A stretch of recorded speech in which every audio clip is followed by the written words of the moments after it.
The general condition of the country is a struggle. I'm in that generation of people who, after Martin Luther King was killed, I was integrated into a school. There's 3 or 4 black people, and it was a struggle.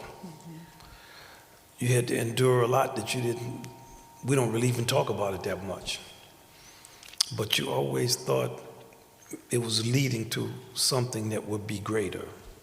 You believed in that.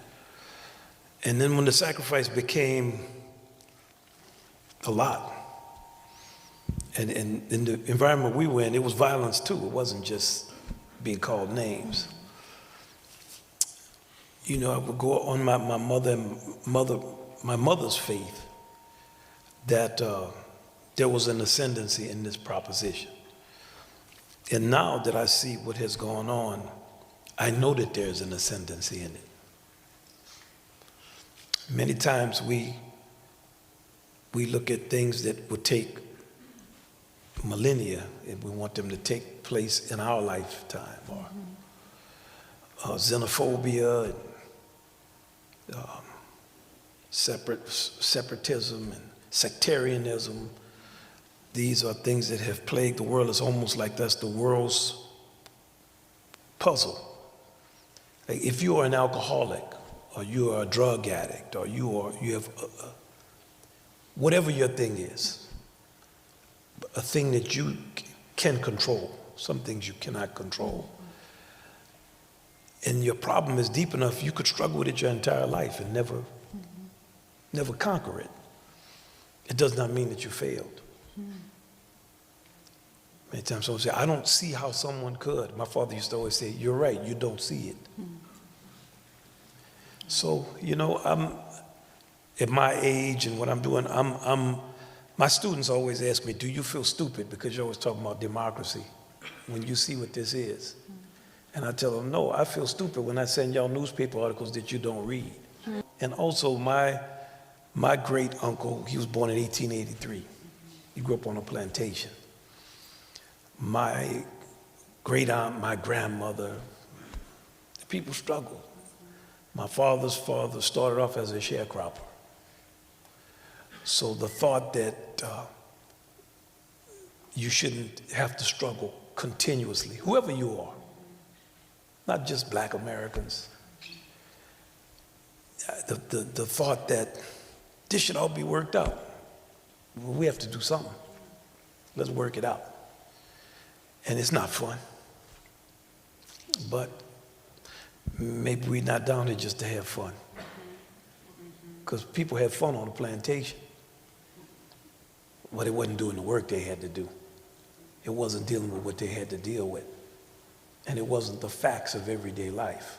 So if somebody says this is like it was then, they don't understand what then was. I saw kids playing in the rubble of Gaza. And I looked at them, I said, damn. It don't mean they're thinking we. But it's like we here. And I feel that we are so fortunate here. Even those of us who struggle. Yeah. My housekeeper for many years from Honduras. But she and I were extremely close. Not like, I mean, I go to her house on holidays. Yeah. And she invented a dog that she had so that I wouldn't keep coming. I have a dog here. I don't want you to come. The dog is in there. The dog doesn't like people. So, I mean, but we joked, and we have, and she's retired. She still will come. And we would have very serious conversations, right? So she would talk to my mama too, and my mama was saying, look, you know, she always tell him, he worked since he was 8. She was telling him, and we were talking about people being poor. And she looked at me once and she said, people are not poor in this country. It's like I once asked my grandmother, what was the Depression like? And my grandmother looked at me and she said, we didn't notice it. Wow. So, you know, struggle is the backdrop for many people. Life is difficult for many more than it's easy. And I think the broader your view is one of the things that my father taught more than anything was that one of our greatest classes we ever had with him is he would always ask us, what did you hear? And he would wait for you to answer it. So of course you didn't hear anything, so you just talk. And he would just go, uh-huh. And it made you feel stupid. Once he set up 4 chairs, 1, 2, 3, 4. And he would say, what do you see? Oh, we start saying what we saw, the ceiling, the floor, the ground. Each one of the 4 of us wanted to be number 1, to see the most. Did you look up high? Yeah, I see cracks in the walls. I see a clock. Everybody saying what they see. Okay, tell us, man, who won? Who saw the most? Then at the end of the thing, he kept asking us questions, goading us on, and he said, does any one of you doubt that you're in the same room? But you all saw different things. We saw completely different Completely different things. Completely different things. And then he said, that's what playing is like. Yeah.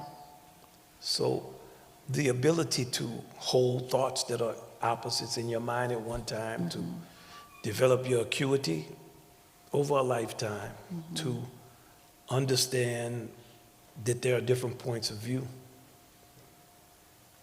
And that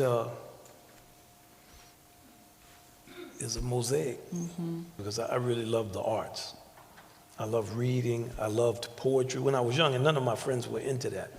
But I was aggressive. I would be turning them on to it. Man, did you read this? So like normally you make a nerd feel bad about being nerdish. I wasn't like that. I was like, man, y'all dumber than these footballs we hold. You need to listen to this or that. You know what I mean? I was never outside of them in that way. So I was always a champion of a mythological. Why? I don't even know. It didn't just come from my parents. I saw my father play for no people. So it was the greatest education.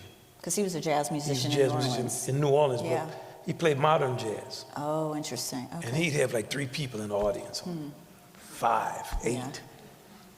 And I just, after years, and I started going to the clubs literally when I was 1. I grew up, I loved being in the club. I was always the only young person, and there was always something wild that the 2 or 3 people were doing. So it's like, and the things you must have seen, yeah. Oh yeah, and your something. understanding of people. And it was always, and they always love a kid. Yeah. Because, how'd you get in here? They know you in here, kid, and then, well, come here, son, let me corrupt you. You know what I mean? But all the kind of lies and stuff they would be telling, no, I had the greatest time. But I understood it was a struggle. Yeah. So when I decided I wanted to play jazz and learn how to play it, I took on that that's what it would be. I didn't know I would win awards and all of that. I only saw them. And I think the soul of it is all there is to it. I say a prayer every morning. And I'm saying this prayer. This year I really say it. In the beginning of it says, Lord, from you all things, though we are many in life and death, we are truly one. Just the calling of your name releases us to perceive the oneness of all in all.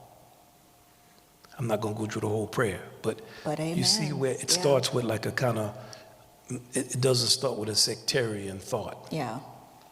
Right? For you have given us through your word the divine thought. And the divine thought is the divine manifestation, is holy action. Mighty is the healing of thy name, O Most High. May we shout it out in kingdoms, earthly and divine. Okay, I don't go around telling people this prayer. Yeah. I talk about whatever. It can't get too ignorant. I'll talk about that too. Yeah, yeah. But the baseline on our lives is our soul. As you go internal of a person, there's less and less differentiation. Like if we didn't have if we went one layer below to our skeletons and cartilage, we wouldn't know who was who. Okay, let's say you could tell from the size. Then we went to the organs. Man, you're really struggling then. Yeah. Now we go to the connective tissues in the vessels. Now we're at the cellular level, molecular level. Then we get to spirit as one. And it's designed to be that way. That's why you go out to go in. I mean, you go in to go out. Right. You go in to go out. And the music And the reason you know that is when you're born, you go in. And when you die, you go out. Mm-hmm. And all through your life, you're going in and out. Mm-hmm. Mm-hmm. You don't even know it. Right. But You you're don't even doing think it. about it. But you're doing it. Yeah. And all the universes are doing that. Everything is doing that. And it seems like mysticism, but it's not. Mm-hmm. It's fundamental. And fundamentals sometimes can be so foreign that they seem to be abstract, but they're not abstract at all. They're very rooted and real. Mm-hmm. And when you live in that realness, people treat you a certain way. You know, it's generally not with hostility. Right.